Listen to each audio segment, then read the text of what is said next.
सिंध जी राजधानी कराची में 3 ॾींहनि ताईं मुसलसिल बरसात खां पोइ रोडनि ऐं रस्तनि जो पाणी नदियुनि ऐं नालनि में छोड़ थियण बाद कोरंगी काज़वे बंदि थी वियो। पाणी मलीर नदीअ में भरिजी वञण करे पुलिस ऐं इंतज़ामिया काज़वे खे शहरियुनि लाइ बंदि करे छॾियो त जीअं शहरियुनि खे पाणीअ में नुक़सान न पहुचे। काज़वे बंदि थियण करे केतिरियूं गाॾियूं रोडनि ते बीहजी वयूं। सिंध टीवी न्यूज़ सां ॻाल्हाईंदे गाॾीअ जे ड्राइवरनि ऐं पोरेतनि जो चवणु हो त नदीअ जे भरिसां पुलियुनि में कचिरो भरिजी वञण करे पाणी ॿाहिरि रोडनि ते काहे पियो। असांजी मज़दा बीठी आहे असां एॾो अंदर लाथी आहे नदी में, को रुकावट वारो माण्हू ही न हुयो, को हुकूमत जो को निज़ाम ही न हुयो। असां आयासीं, असां गाॾी लाथीसीं, गाॾी असांजी लुड़ी वई, बस असां धिको सिक्का ॾेई गाॾी मथे कढी आहे। हम 1 घंटे से सर खड़े हुए इधर और हम ये गाड़ी में मजदूरी के लिए आए हुए थे और किसका नाम पानी हमें किसी ने आगे से रोका नहीं और यहाँ पे गाड़ी फंस गई, धक्के से गाड़ी निकाली है बाहर।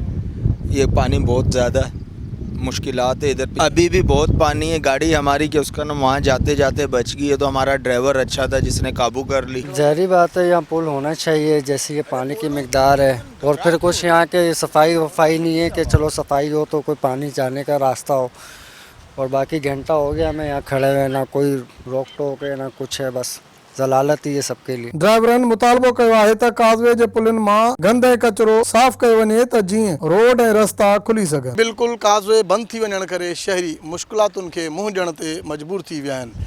हिननि सरकार खां मुतालबो कयो आहे त ॿिन्ही तरफ़ान खां पुलियुनि में लॻल कचरो हटायो वञे त ही काज़वे खुली सघे थो। कैमरामैन गुलाम मुस्तफ़ा सां बशीर संजराणी, सिंध टीवी न्यूज़, कराची।